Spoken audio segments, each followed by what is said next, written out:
out. All right, first question we talked a little bit about in our pre-production meeting. Alex Martins writes, hey guys, what did you think of Deadpool's TV spot during The Bachelor last night, and will it make first weekend? Okay, I have not seen this spot yet. I have not seen it. Ashley has. Yes, because rumor has it, Ashley watches The Bachelor. Rumor, it's just a rumor. Tell us about this spot. First of all, genius marketing once again with Deadpool. It's blowing my mind how amazing this marketing is. You see Deadpool on a couch with a rose, because the rose is kind of like a signature of The Bachelor. All the contestants that pass on to the next round get a rose. I can't believe I'm explaining The Bachelor on this show right now. And then we got to see like a trailer of the movie, and we see Ryan Reynolds with his shirt off. Have we seen that before? Never. Okay, and they showed it movie. during this trailer. Was he wearing the mask though?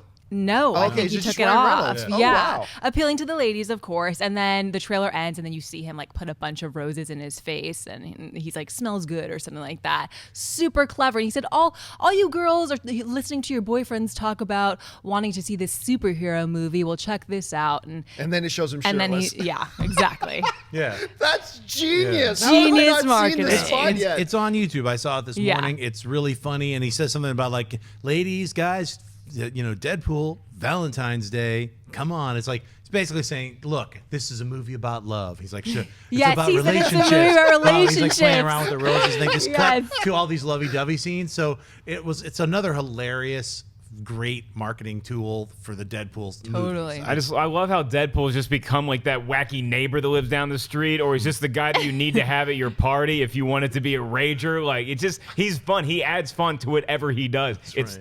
It's a stroke of marketing genius. This is brilliant, because you would not expect, like, Captain America Winter Soldier did not buy ads in what would be a traditionally like Pretty Little Liars. It probably did not buy ads in front of Pretty Little Liars or other traditional female-centric shows. Like, what are some other TV shows you watch, Ashley, that you would consider to be like, everything female-centric? garbage. I love garbage television. Like what? The Real Housewives. But I also love, all those murderer shows like The Following. Yesterday your big quote of the day was "You love murder." I know, Yes. Making a Murderer, guys. I mean, come on. So to put advertising like this in front of what you would think is not, like, we've heard of counter programming, right? Yeah. This is counter demographic marketing, which you'd think is insane to do, but it looks like Deadpool's doing it, and doing it like completely right, like they have with all of their marketing so far. It's also lucky that Deadpool is not played by Jonah Hill and by Ryan Reynolds. I know.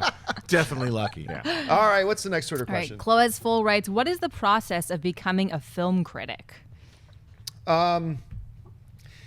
I mean, it's different roads, man. I mean, because like for me, and I don't even consider myself a proper film critic, but like for me, it was just, I started a blog in 2003 called The Movie Blog. I happened to get the domain name because this was early in the day. Most people had never even heard of blogs, and I just started writing about movies. And the process for me was just that a lot of people started reading. I mean, I got it up to about 1 million readers a month, and then I got hired by AMC, and I started running everything there, and so it just kind of happened.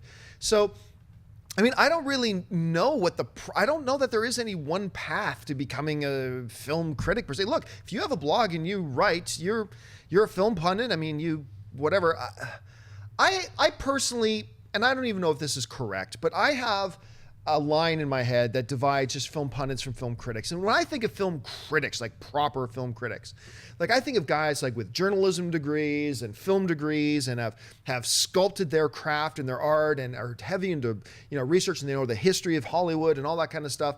And then there are schlubs like me who I'm just a big film fan my whole life.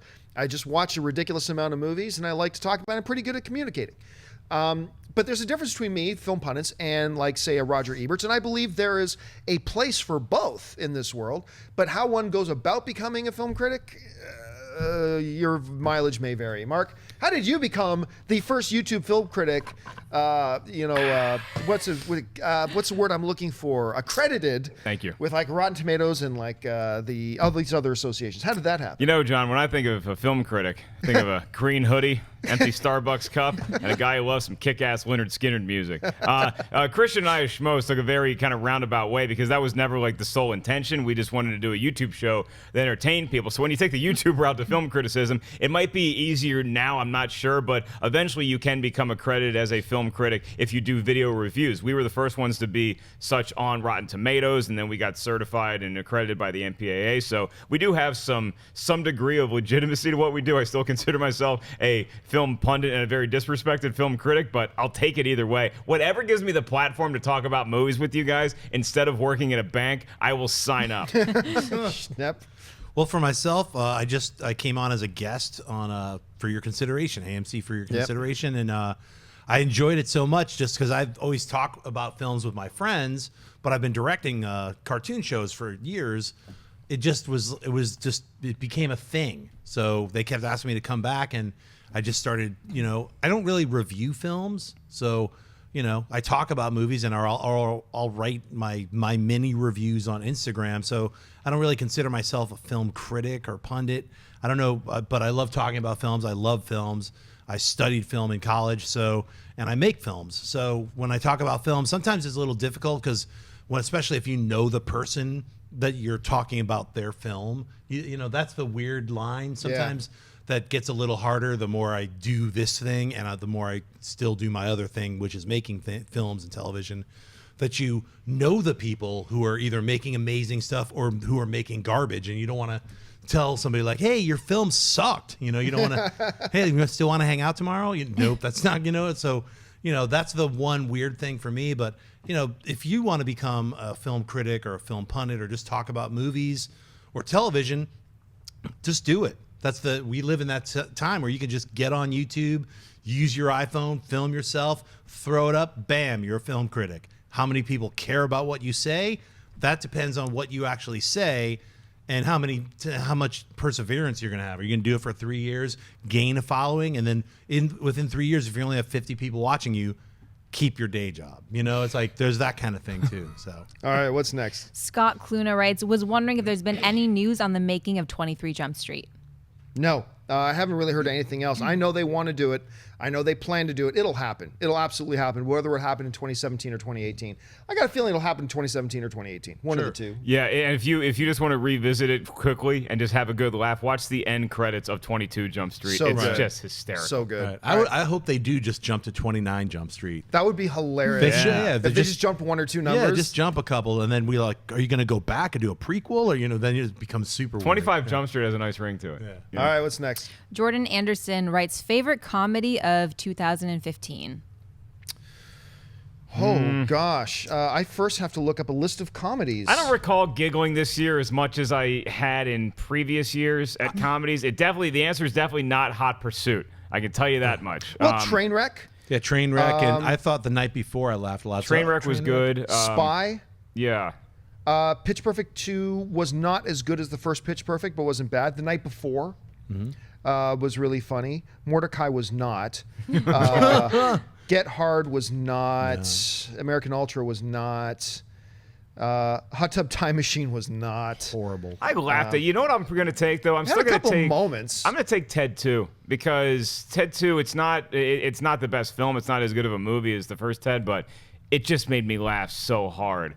I could not resist it. It has moments. Ted 2 has moments that I thought. Here's the thing about Ted and Ted 2. Ted I thought was the better and the funnier movie, but there are moments in Ted 2 that I laughed harder than I did in any moments of Ted 1.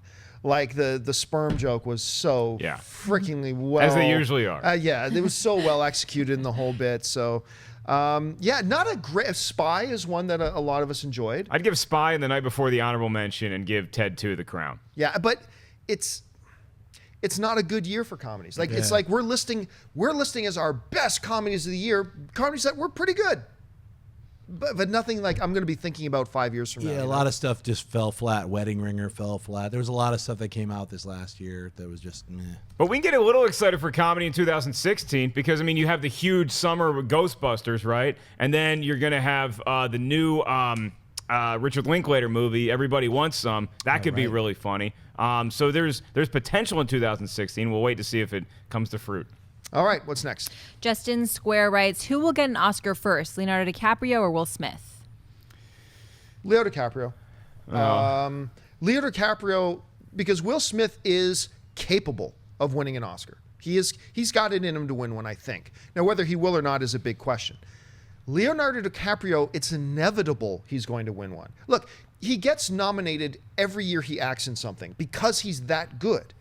Now, whether he's the best that year or not, look, you got a 1 in 5 shot. Like pick up and so think of it in terms of 1 in 6. Pick up 6-sided dice and your number is 2. Roll it. If it doesn't come up 2, you lose. And so, but you do it enough, you roll that dice enough, eventually you're going to hit 2. If he continues to keep acting at the pace that he acts, and he continues to act at the level that he acts at that high of quality, he's going to get nominated every year. You get nominated every year, it is inevitable he's eventually going to win one. Some year will be his year. I don't even think that this year is his year. I predicted at the beginning of this year that this was going to be the year of Leonardo DiCaprio. I don't think he's going to win it this year. But for him, it's inevitable. So I got to say Leo will win one first. John, tell the truth. Tell the truth. I'm going to go Leo because he is going to win this year for The Revenant because I called it way back in 1991. I said to Crystal Pepsi, watch the Redskins win the Super Bowl, and said that kid from Growing Pains is going to win for The Revenant in 2015. Sticking to it. Yeah, he's not going to win. He's going to get nominated. I think I didn't like The Revenant as much as I wanted to, but I thought Leo's acting in it was incredible, but not enough to win the Oscar this year. I think Fassbender is probably going to take it for Jobs, even though Jobs also is not as great of a film as I wanted it to be. But his performance was just incredible. Stupid good. That's what's always sometimes confusing in the Oscars, with supporting actors and actors. People get nominated and win for a movie that might not be the best film of the year. The actors and supporting actors, rose above the material. So, all right, last question of the day. Ooh, okay. Sean Lallen writes, how do you know when a movie needs a remake? I don't think any movie needs a remake, and I don't think there's any movie that mustn't be remade. Honestly, I just think, look, if you think there's a story out there and you think you can tell it now in a relevant, entertaining, meaningful way that could be successful, then remake it. And if not, then don't. So, yeah, that's just kind of how I see it. Yeah, I mean, I guess it's sort of like also, or you can do the wait 20 years and make a new version of an old film that's it's 2 generations out, so it could be remade and no one will really notice. I think some movies definitely need to be remade. And they're movies with huge fan bases that really felt jilted or gypped by the movie that just came out. So when you look at like Ang Lee's Hulk or Daredevil, say whatever you want about those movies, but largely the fan bases were really disappointed in characters that you could have made multiple movies building off a strong foundation. So they went back and made the Incredible Hulk, and then he can join in the MCU. And now we have Daredevil on Netflix, which could kind of count as a rebooting of that franchise. So I think it's totally necessary. If it's something that's more standalone, like we just made a movie and it didn't work, like nobody needs to remake Ishtar because not a lot of people were like, oh man, I'm a huge Ishtar fan since I was a kid. Like that was just a movie that came out. And people but were like, what is building Ishtar? Off previous lore, right? Or video game movies. It's like, Mortal Kombat doesn't need one, but Mortal Kombat Annihilation should definitely get a remake. Well, Superman Returns is a perfect example of something that came out, they spent a lot of money, it made money at the box office, but didn't hit it the way they wanted it to. So literally 6 years later, Man of Steel came out. That worked, and then that's the movie that they're basing their brand new, springboard off of everything. So. Hey guys, if you like this clip, click here to watch the entire episode. Also, make sure you subscribe to our YouTube channel because it'll help you stay up to date with all the stuff we've got going on here at Collider.